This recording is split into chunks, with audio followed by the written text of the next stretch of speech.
Hola, bienvenidos a la clase de exploración del eje hipotálamo hipofisario.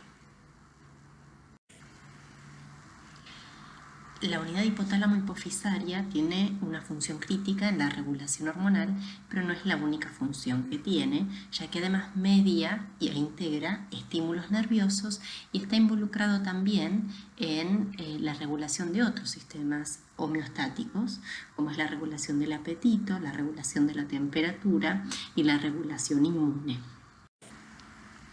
Y el hipotálamo, como lo ven representado en esta figura, consiste en grupos neuronales que forman distintos núcleos y que se ubican por debajo del cuerpo calloso y los ventrículos laterales y a los lados del tercer ventrículo.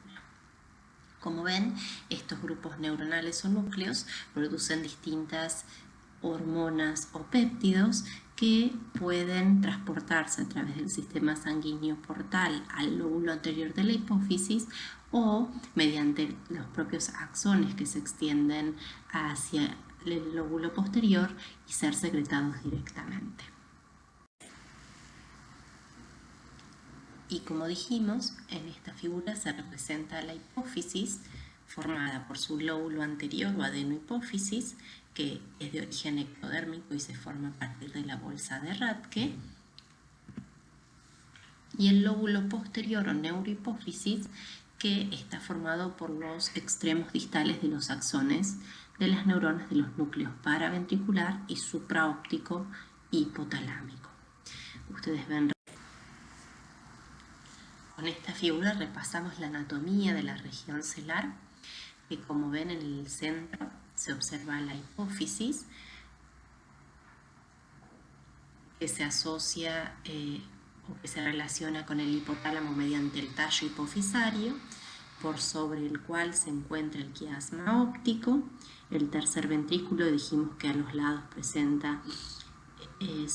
presenta el hipotálamo, y en la región inferior a la silla turca se encuentra el seno efenoidal y a ambos lados de la silla turca los senos cavernosos, que van a contener estructuras vasculares como la carótida interna y estructuras nerviosas como son algunos de los pares craneales, como el sexto, que es el más interno y el más cercano a la silla turca, las ramas oftálmica y maxilar del quinto par craneal, el patético y el tercer par. Y esto es lo mismo representado mediante una imagen de resonancia en corte coronal, es decir, mirando al cerebro desde adelante, en secuencia T1, donde el líquido se ve negro o hipointenso y la estructura parenquimatosa en escala de grises. En la medida en que la escala de gris se torna más blanquecina, se denomina hiperintenso. Y una vez más, ven los ventrículos laterales, el hipotálamo, que va a rodear al tercer ventrículo, el quiasma óptico, el tallo hipofisario y la glándula hipófisis, que está realzada con gadolinio y por lo tanto se ve hiperintensa. Esto es normal. A los lados dijimos que tenemos los senos cavernosos con el vacío de señal que corresponde a la arteria carótida a ambos lados, el seno cavernoso y el seno efenoidal.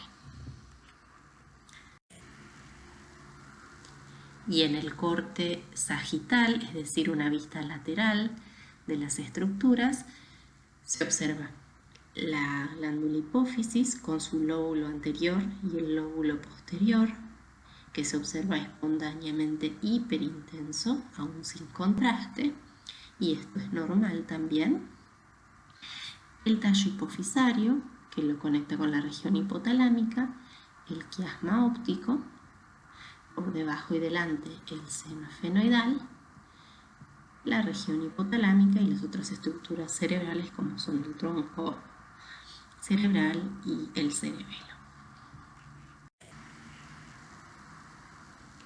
Y la fisiología, dijimos que la unidad hipotálamo hipofisaria regula la homeostasis glandular, y esto es porque el hipotálamo produce diferentes hormonas que van a estimular a diferentes grupos celulares hipofisarios a secretar trofinas hipofisarias, que van a ser las que estimulen a las distintas glándulas a producir las hormonas correspondientes, que a su vez cierran el ciclo con la retroalimentación negativa, tanto a nivel hipofisario como a nivel hipotalámico, para generar el balance.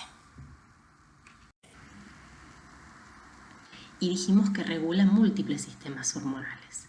Regula el sistema tiroideo o eje tirotropo, regula el sistema gonadal o eje gonadotropo, regula la hormona de crecimiento o eje somatotropo, regula la prolactina o eje lactotropo,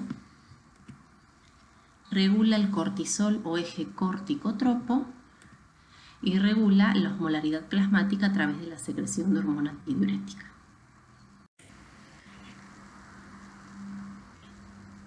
¿Y cómo se puede manifestar la patología hipotálamo-hipofisaria? Dependerá de si existe secreción hormonal o hiperfunción hormonal, como es el caso de la hiperprolactinemia, del exceso de hormona de crecimiento y del exceso de cortisol, en general en la mayoría de los casos producidas por adenomas hipofisarios, o por la presencia de lesiones ocupantes de espacio que afectan a las estructuras adyacentes a la silla turca, como ya mencionamos, o que pueden dañar a la glándula normal y generar hipopituitarismo.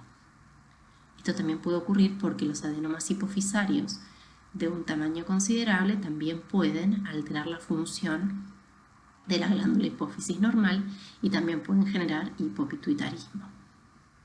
Y en algunos casos, sin ningún síntoma claro que genere la consulta, se produce la detección de lesiones en el contexto del estudio de otra patología, y eso se lo denomina incidentaloma, que son lesiones de hallazgo incidental. Vamos a comenzar hablando del eje lactotropo y de su regulación y de las manifestaciones clínicas asociadas. Entonces, para eso es importante conocer inicialmente cómo se regula. La prolactina dijimos que es una hormona secretada por la hipófisis anterior y que tiene estímulo trófico en la secreción láctea a nivel de la glándula mamaria y en otros órganos, como pueden ser las gónadas, la corteza adrenal, la próstata, la decidua, y tiene una regulación particular dentro de lo que son los sistemas hormonales hipotálamo-hipofisarios, porque tiene una regulación negativa, es decir, que el mediador hipotalámico, que es la dopamina que se genera y se secreta a partir del núcleo arcuato, produce inhibición de la síntesis y de la secreción de prolactina a nivel de la hipófisis anterior. Esto mediado por los receptores dopaminérgicos tipo 2. Pero también tiene un sistema estimulatorio que está mediado por la producción de hormona liberadora de tirotrofina o TRH, oxitocina, galanina, péptido intestinal vasoactivo, estrógenos, serotonina, angiotensina 2 y vasopresina. Y toda la regulación se completa mediante el estímulo de succión a nivel mamario, que lo que hace es estimular a la producción de estimuladores de la producción y secreción de la prolactina e inhibir a la dopamina, y de esta manera retroalimentar positivamente el eje. Y por otro lado, como mencionamos, los estrógenos tienen un doble comando porque estimulan a nivel hipofisario la síntesis y secreción, pero también inhiben al inhibidor y por lo tanto contribuyen a la retroalimentación positiva del eje. El sueño, el estrés, la alimentación y el ejercicio también son estímulos positivos para el eje. Y la prolactina tiene retroalimentación propia por un eje corto o asa corta a nivel hipofisario y por estímulo del inhibidor dopamina a nivel hipotalámico. ¿Y cuáles son las causas de hiperprolactinemia? Las causas pueden ser fisiológicas, farmacológicas patológicas u otras. Las más frecuentes son las fisiológicas y las farmacológicas. Dentro de las fisiológicas es importante considerar al embarazo dentro de una de las causas, la lactancia, el estrés, la actividad sexual y el ejercicio son todas causas de elevación de la prolactina y que son importantes tener en cuenta al momento de evaluar un resultado bioquímico de prolactina y al momento de advertir al paciente que va a hacerse un estudio de medición de prolactina para que evite todos estos estímulos que pueden elevarla a la prolactina.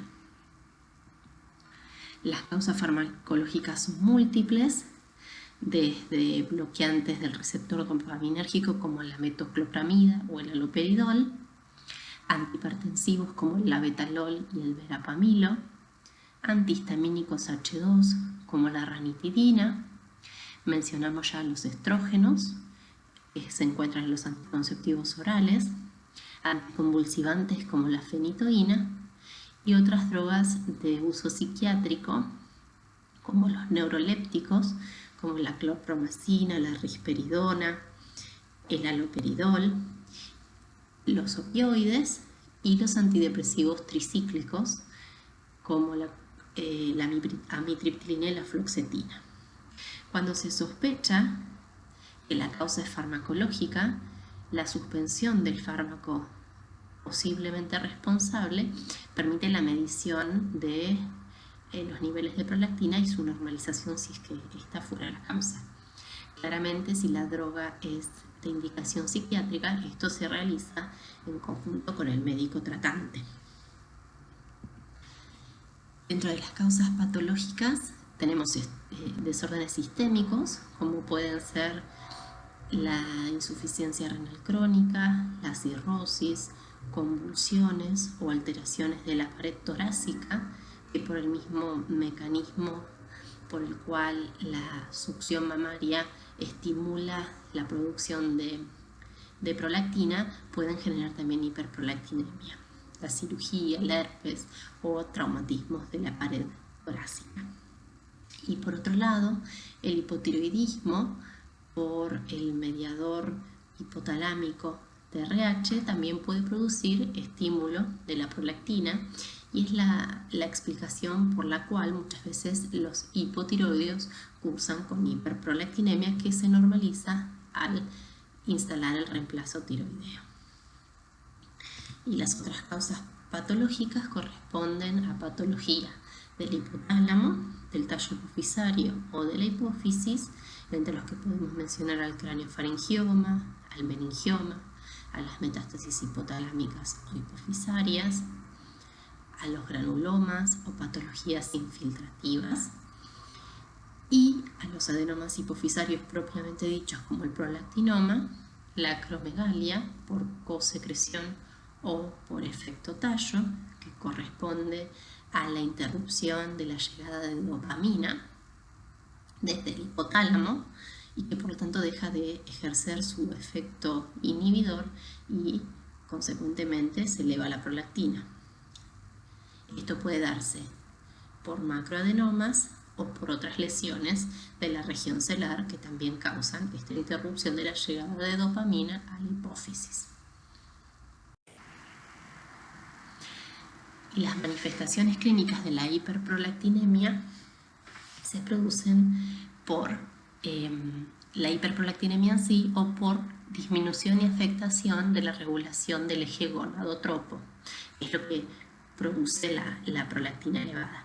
Entonces en la mujer se manifiesta con trastornos menstruales como oligo o amenorrea, infertilidad y galactorrea, y por el hipoestrogenismo asociado al déficit gonadal, disminución de la libido, sequedad vaginal, dispareunia y disminución de la masa ósea. Y en el hombre también se produce disminución de la libido, impotencia, infertilidad, ginecomastia y más raramente galactorrea. Y el diagnóstico bioquímico se realiza mediante la medición de prolactina. Y los niveles de prolactina muchas veces orientan a las causas posibles. El punto de corte estimativo de prolactina entre 200 y 250 nanogramos mililitro nos divide las aguas entre una lesión adenomatosa productora de prolactina y las otras causas. Igualmente esto siempre es estimativo. Pero las drogas, el estrés, producen en general niveles inferiores a los 100-150 nanogramos mililitro de prolactina. El embarazo también produce elevación de la prolactina, como ya dijimos, y dentro de las lesiones adenomatosas podemos tener lesiones macroadenomatosas o microadenomatosas, es decir, que el punto de corte tiene que ver con el tamaño mayor o menor a 10 milímetros, y las lesiones producen hormonas de manera proporcional a su tamaño. Entonces las lesiones más grandes producirán mayores niveles de prolactina. Otra cosa que debemos tener en cuenta es el método bioquímico por el cual se mide la prolactina, que es un ensayo de tipo sándwich, en el cual se utilizan anticuerpos de fijación al medio que capturan la prolactina y anticuerpos de detección, que son los que están marcados con los distintos métodos bioquímicos. Y finalmente, cuando se forma el sándwich entre el anticuerpo de fijación, la prolactina y el anticuerpo de detección, se produce la medición a partir de este fenómeno. Cuando los niveles de prolactina son muy elevados, la hormona satura independientemente a los anticuerpos de fijación y a los anticuerpos de detección. Entonces, este grupo de moléculas es lavado del medio y solamente se detecta aquel complejo que ha formado el sándwich. Esto se produce cuando hay niveles muy elevados de prolactina. Entonces, para salvar la dificultad diagnóstica, se diluye la muestra para permitir que se pueda lograr el efecto sándwich sin pérdida de la detección de los niveles de prolactina. El efecto tallo ya lo mencionamos y tiene que ver con lesiones pituitarias o hipotalámicas que interrumpen la llegada de la dopamina a la hipófisis y por lo tanto producen aumento de la prolactina. Y la macroprolactinemia es un fenómeno mediante el cual la prolactina se une a inmunoglobulinas y son detectadas por el ensayo bioquímico, pero no son biológicamente activas. Entonces, estas moléculas generan hiperprolactinemia, pero asintomática. Entonces, uno tiene que sospecharlo en estos casos, en los cuales la prolactina está elevada, pero no hay síntomas clínicos asociados. Los adenomas hipofisarios son tumores epiteliales benignos que derivan de células endócrinas de la adenohipófisis. Corresponden al 10 al 25% de los tumores intracraneanos y al 90% de las lesiones celares. Se clasifican en función de la producción de hormonas o su ausencia en funcionantes y no funcionantes. Los funcionantes pueden producir prolactina y llamarse prolactinomas, hormona de crecimiento y producir gigantismo o acromegalia, producir adrenocorticotrofina o corticotropinomas, producir TSH o tirotropinomas o producir más de una molécula de una hormona y ser plurihormonales. Los productores de gonadotrofinas en general no se manifiestan por exceso hormonal y por lo tanto se los considera como no funcionantes. Todos los adenomas que producen hormonas en algunos casos no las secretan y por lo tanto no tienen manifestaciones de exceso hormonal y por lo tanto se los denomina silentes. Y por último, tenemos el caso de adenomas en los cuales no se encuentra tinción positiva para ninguna hormona y se los denomina como inmunonegativos o null cell. Entonces, el prolactinoma es el adenoma hipofisario productor de prolactina. Es el adenoma más frecuente, entre el 40 y el 60% de los adenomas. Tiene una prevalencia de 10 a 50 casos por 100.000 habitantes y es más común en mujeres y jóvenes entre 20 y 40 años. Y la mayoría secreta solamente prolactina. Sin embargo, en algunos casos, por provenir de la misma línea celular, pueden cosecretar hormona de crecimiento. El diagnóstico bioquímico, como ya adelantamos, se realiza mediante la medición de prolactina. Es importante evaluar la presencia de embarazo y también es importante considerar las otras causas que mencionamos de hiperprolactinemia para el diagnóstico bioquímico. Entonces, evaluaremos la función renal, evaluaremos la función hepática, evaluaremos la función tiroidea. En el caso de que la sospecha sea la asociación a fármacos, se considerará la posibilidad de suspenderlos y volver a medir prolactina sin la interferencia del fármaco. Vamos a medir IGF-1 porque dijimos que en algunos casos puede cosecretar hormona de crecimiento.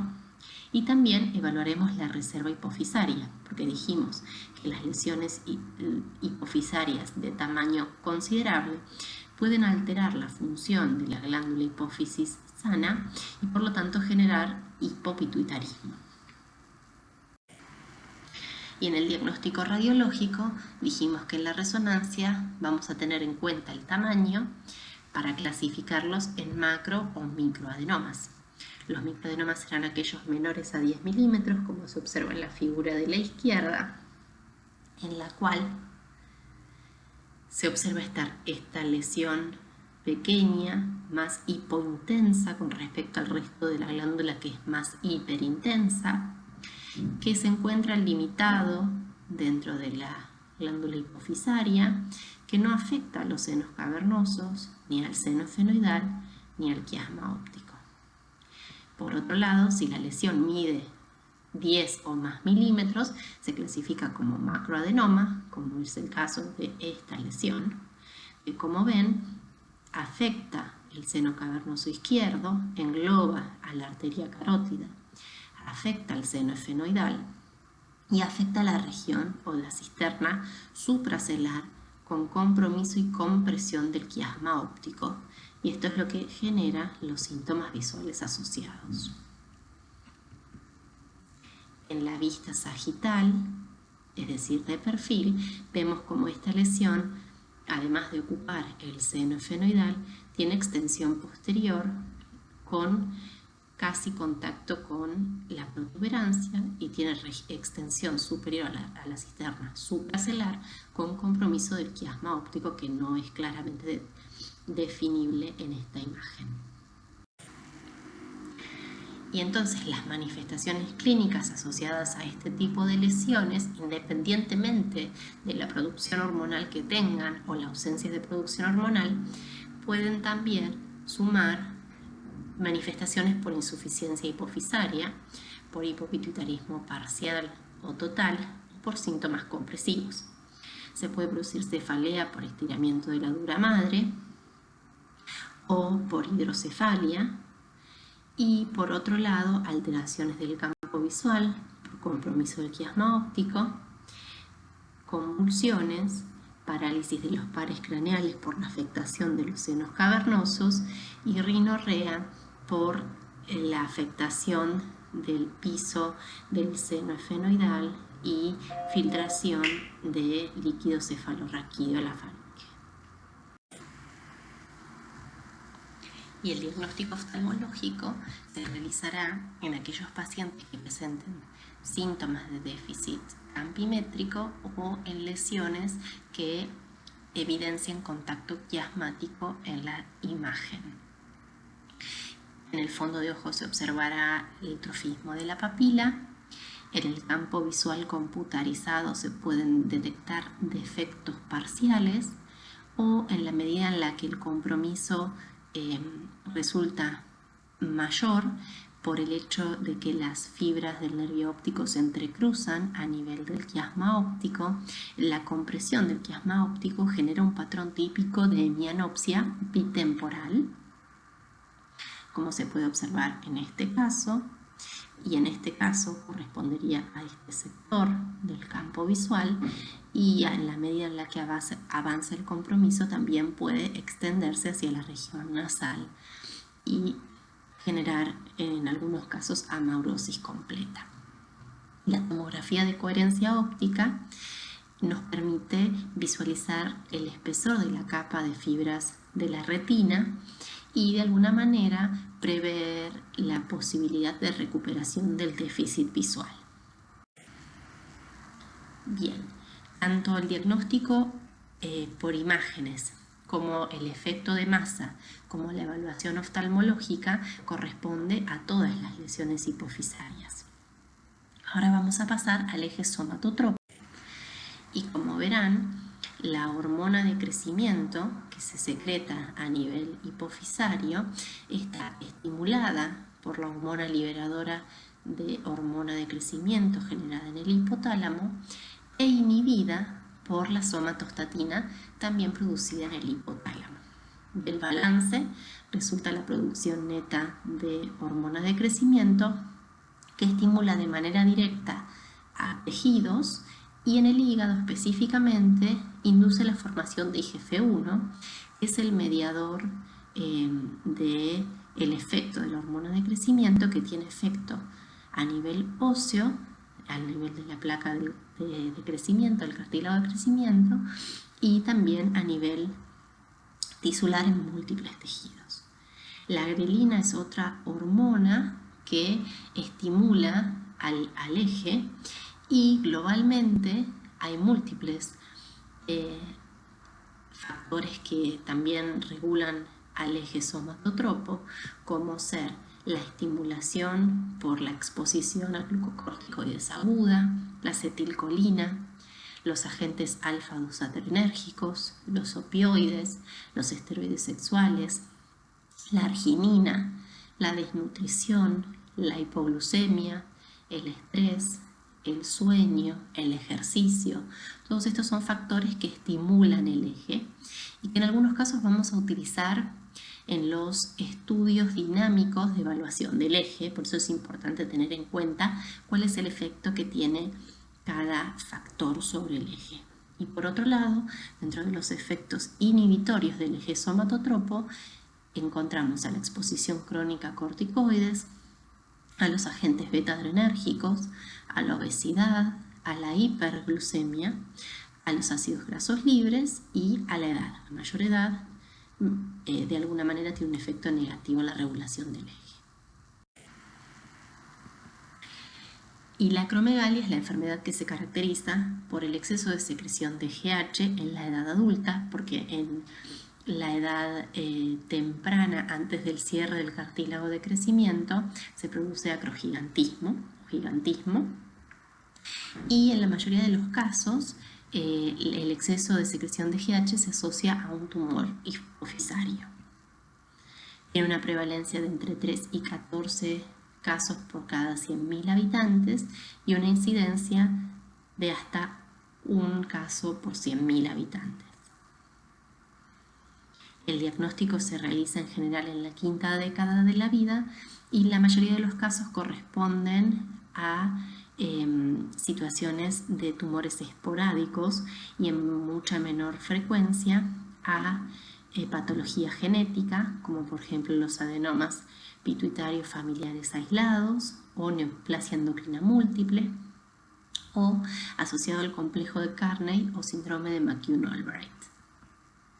Y en el 60% de los casos solamente secretan GH, pero dijimos que también pueden cosecretar prolactina.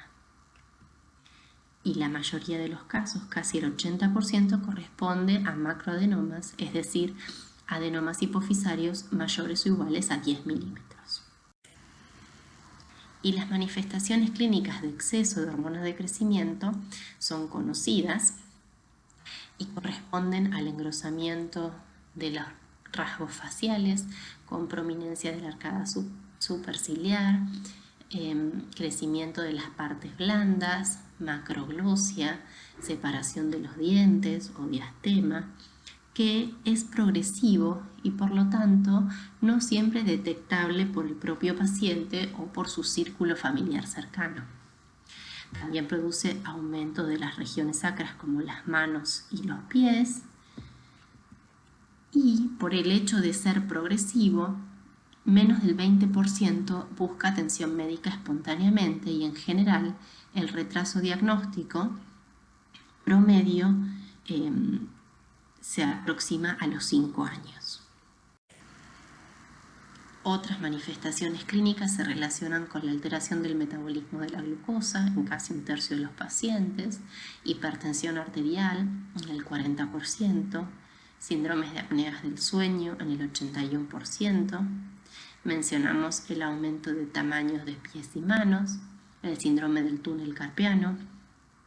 Se produce bocio también, alteraciones menstruales, galactorrea, muchas veces asociada a la hiperprolactinemia, hipertrofia ventricular izquierda y aumento del tamaño de las vísceras.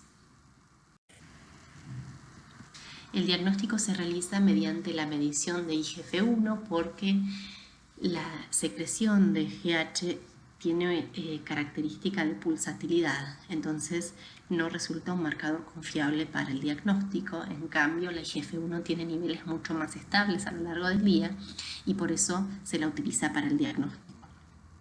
Existen rangos ajustados a edad y género y por lo tanto para definir que una IGF-1 es elevada hay que considerar este rango. ¿Y en quiénes se debe sospechar o quiénes se debe solicitar? En aquellos en los que lo sospechemos.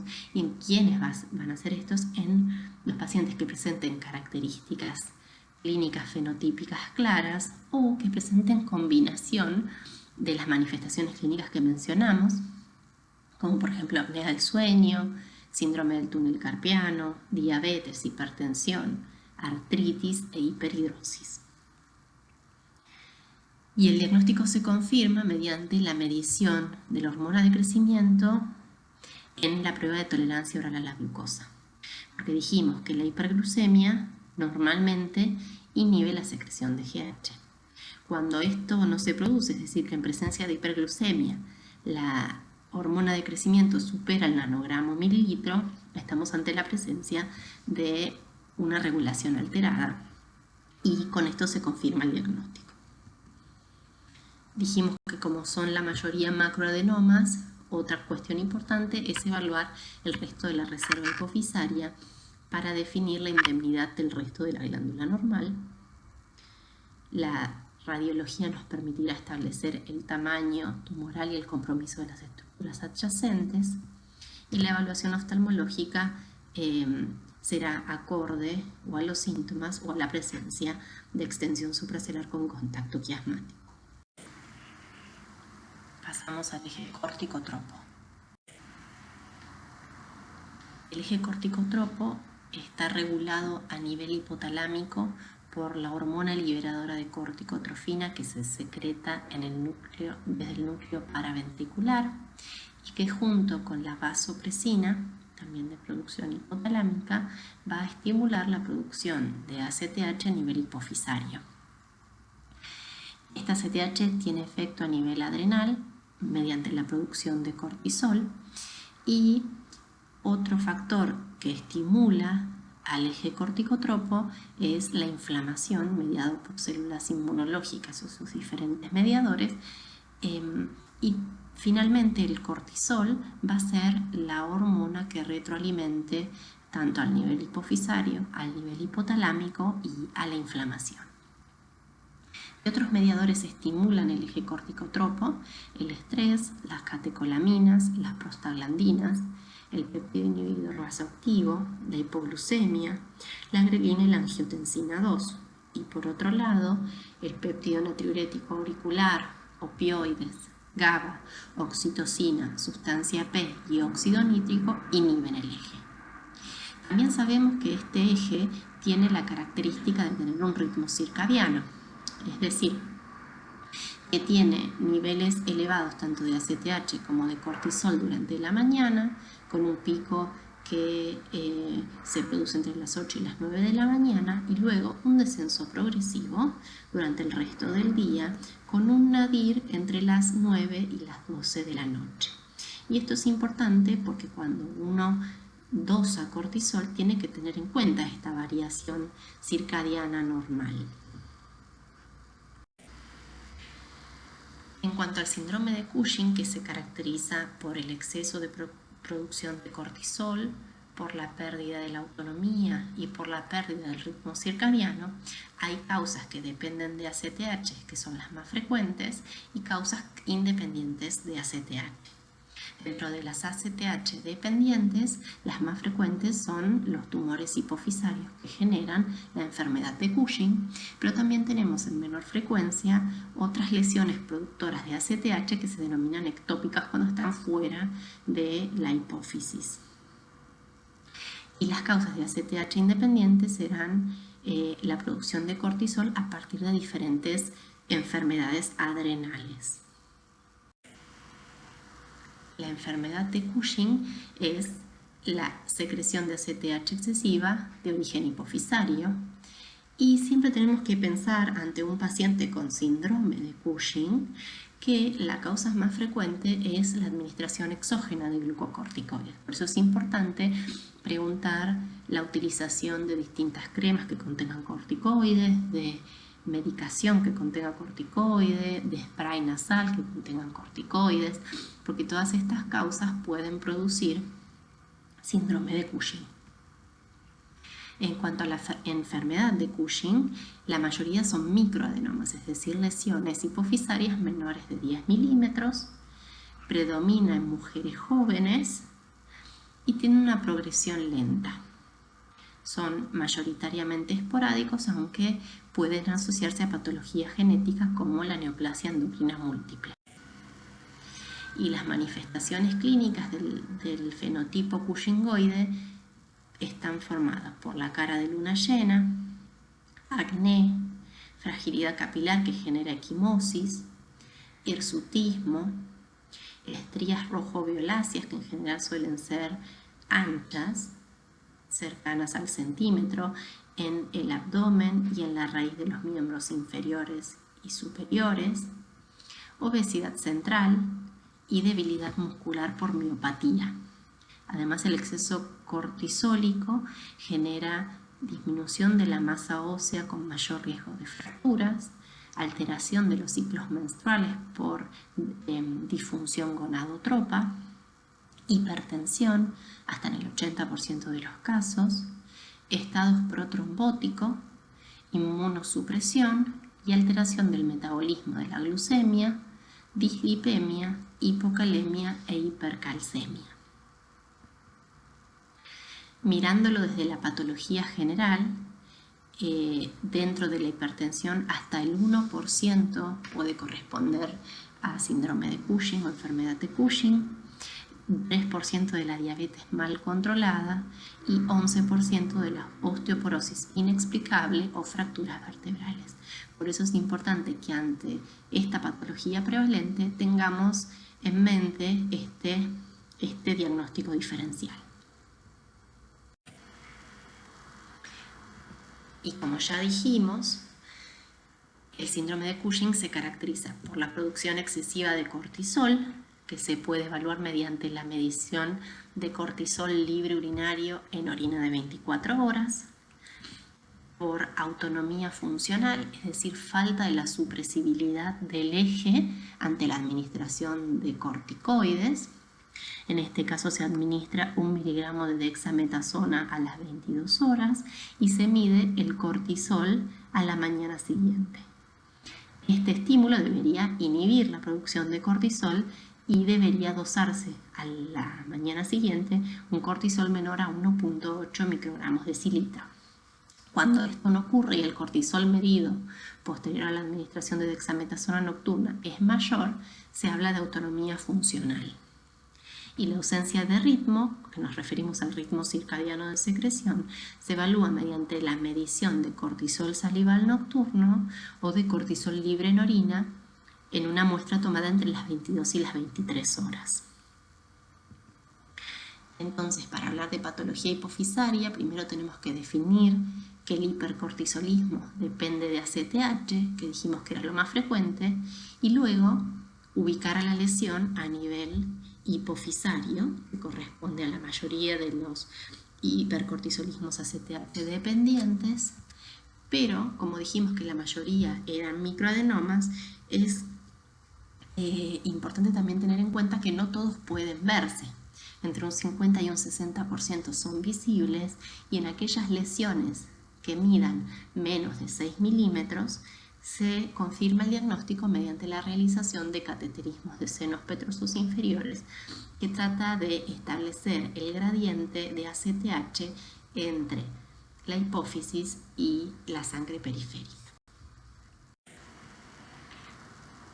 Bien, dijimos que los adenomas pueden además no producir hormonas, y estos se van a manifestar por síntomas neurológicos, por síntomas de déficit hormonal o de manera incidental.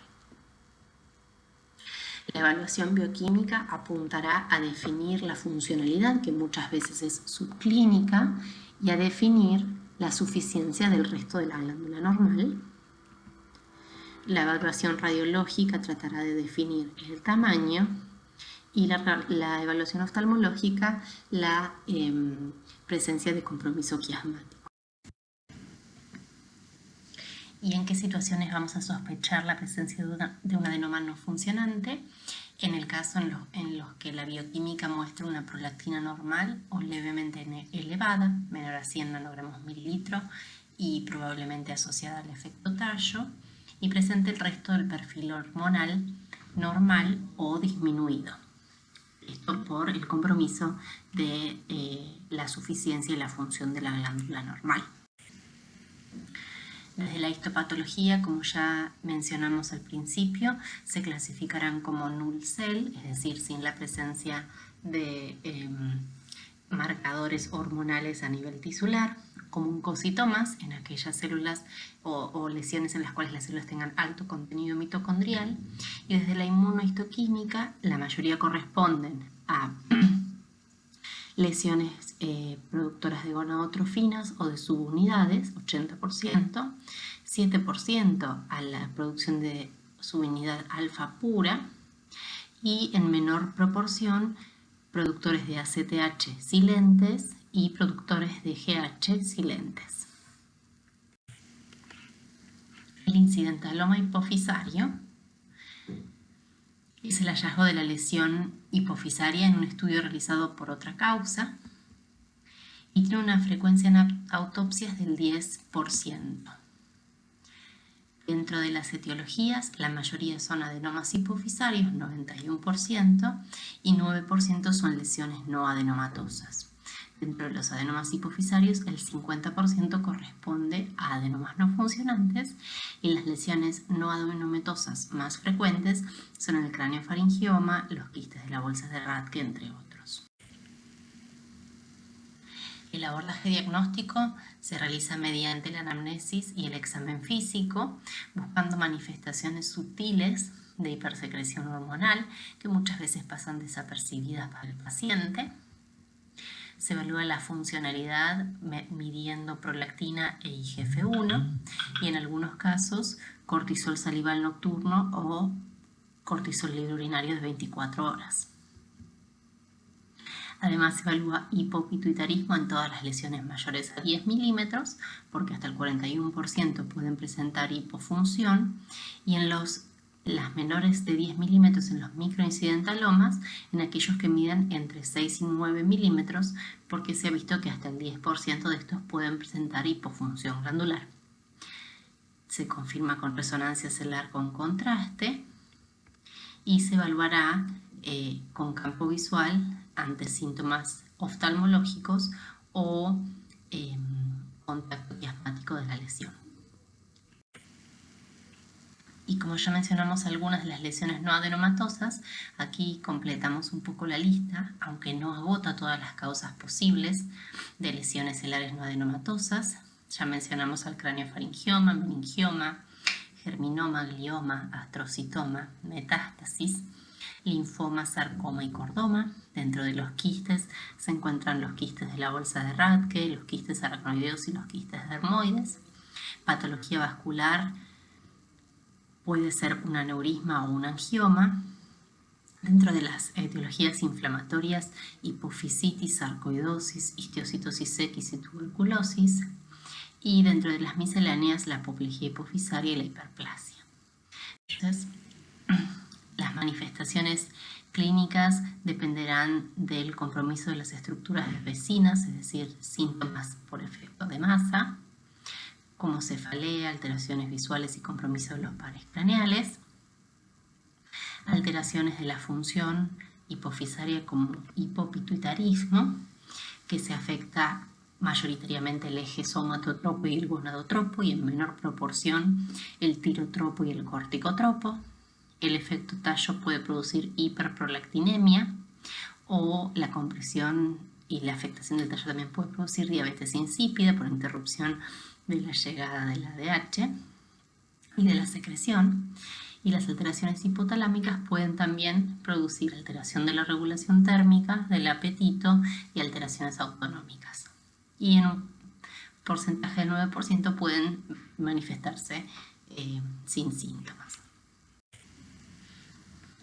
Y aquí vemos una figura de una resonancia de un craneofaringioma a la izquierda, donde se ve una lesión mayoritariamente quística, que tiene extensión supracelular y que comprime el drenaje ventricular causando una hidrocefalia. Y a la derecha la imagen corresponde a una tomografía en la que se observa las calcificaciones que son características del craneofaringioma. El meningioma también puede ser una de las causas de lesiones no adenomatosas, como dijimos, y son lesiones que tienen contacto con la dura madre y que realzan intensamente con el contraste, como se ve en la figura de la izquierda, y esta dependencia de la dura madre se manifiesta con un signo que está marcado con la flecha, que es la cola dural, que corresponde a la extensión hacia la dura madre.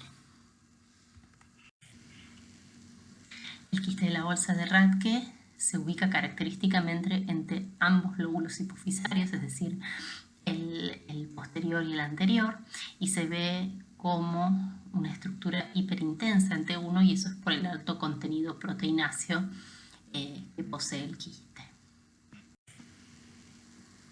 La hipofisitis linfocítica se manifiesta como un agrandamiento global de la glándula con compromiso del tallo hipofisario. Y la hiperplasia hipofisaria, que en este caso corresponde a la producida por un hipotiroidismo primario, también se presenta como un agrandamiento hipofisario global con convexidad hacia la cisterna supracelular y que retrograda en la medida en la que se corrige la causa, en este caso con el tratamiento de reemplazo. Esta situación también se puede presentar de manera fisiológica en la pubertad y durante el embarazo. El hipopituitarismo corresponde a la disminución de la secreción de una o más hormonas hipofisarias y puede ser selectivo en el caso de afectar a un solo eje, parcial cuando afecta más de uno y completo cuando afecta a la totalidad de los ejes. La etiología puede ser congénita por defectos en el desarrollo de las células de la hipófisis anterior o en la función hipotalámica, o adquirida por lesiones hipotálamo-hipofisarias y o el tratamiento, que en general es la causa más frecuente de hipopituitarismo. Puede ser también postraumático, por traumatismo encefalocraniano, o posinflamatorio o posinfeccioso. En un estudio que reclutó 1.137 pacientes con traumatismo encefalocraniano, en realidad es el análisis de 19 estudios, se vio una frecuencia de hipopituitarismo del 27% y una frecuencia que en realidad es mayor luego de una hemorragia subaracnoidea por aneurisma. Las manifestaciones clínicas del hipopituitarismo son frecuentemente sutiles e inespecíficas, lo que muchas veces lleva al retraso diagnóstico. Por lo tanto, es importante tener una sospecha clínica elevada para instaurar el tratamiento de manera oportuna. y depende las manifestaciones clínicas de la enfermedad pituitaria subyacente, del tiempo de evolución y del número de ejes afectados. Pero con certeza aumenta la mortalidad del hipopituitarismo y por eso es tan importante el diagnóstico y el tratamiento. Las manifestaciones clínicas asociadas al déficit gonadotropo en el sexo masculino corresponden a disminución de la libido e impotencia, disminución de la frecuencia de rasurado, fatiga y debilidad muscular, disminución de la masa ósea y de la masa muscular, piel pálida y fina, disminución del vello axilar, facial y púbico, ginecomastia y disminución del volumen y de la consistencia testicular.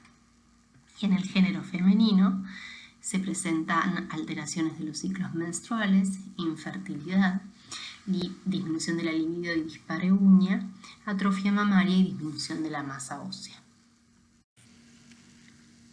El déficit somatotropo se manifiesta por disminución de la masa magra, disminución de la capacidad aeróbica y de la tolerancia al ejercicio, disminución de la calidad de vida, obesidad a predominio central e insulinoresistencia, dislipemia, aterosclerosis carotídea y disfunción endotelial y osteopenia con aumento del riesgo de fractura. El eje corticotropo deficitario se manifiesta de acuerdo al tiempo de evolución en los casos agudos con debilidad, astenia, mareos, náuseas y vómitos y dolor abdominal, sintomatología de neuroglucopenia, sobre todo en los niños, hipotensión postural y shock. Y en la evolución crónica, con anorexia y disminución del vello axilar y púbico, con disminución de peso, palidez cutánea, mialgias e hiponatremia con potasio normal. El déficit tirotropo se va a manifestar por intolerancia al frío, constipación, astenia, parestesias y mialgias, enlentecimiento motor y de los reflejos y estupor en los casos más graves. Además, se produce engrosamiento del tono de voz, aumento del sangrado menstrual o alteraciones de la menstruación, resequedad cutánea, palidez, piel fría, edema periorbitario, bradicardia, sequedad de los anexos del cabello, hipotermia e hiponatremia.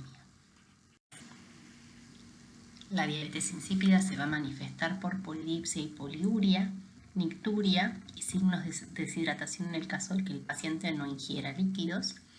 Y en la evaluación bioquímica vamos a detectar densidad y osmolaridad urinarias bajas, osmolaridad plasmática elevada e hipernatremia en el caso nuevamente de que el paciente no se hidrate correctamente. Es importante descartar otras causas más frecuentes de polidipsia y poliuria como son la diabetes mellitus, la hipo o hipercalemia y fármacos que pueden producir diabetes insípida nefrogénica. El diagnóstico se realizará mediante medición de hormonas basales, test dinámicos para confirmar diagnósticos de déficits hormonales y estudios por imágenes. En cuanto al diagnóstico bioquímico y la medición de hormonas basales, se evaluará el eje corticotropo mediante la medición de cortisol sérico matinal, ACTH y cortisol libre urinario de 24 horas. Los primeros dos por la mañana respetando el ritmo circadiano. Para evaluar el eje tirotropo, TSH y T4 o T4 libre, siempre en pares. Para evaluar el eje gonadal, testosterona total y gonadotrofinas en hombres. Y en la mujer que no menstrua regularmente, porque ese es el signo clínico de indemnidad del eje gonadotropo en la mujer, la normalidad de los ciclos menstruales, en el caso contrario también se determinan gonadotrofinas, estradiol y progesterona en fase lútea. Prolactina y GF1 acorde a la edad y sexo, y sodio densidad urinaria, sodio urinario, osmolaridad plasmática y urinaria para evaluar la producción de ADH o su déficit y balance y ritmo diurético.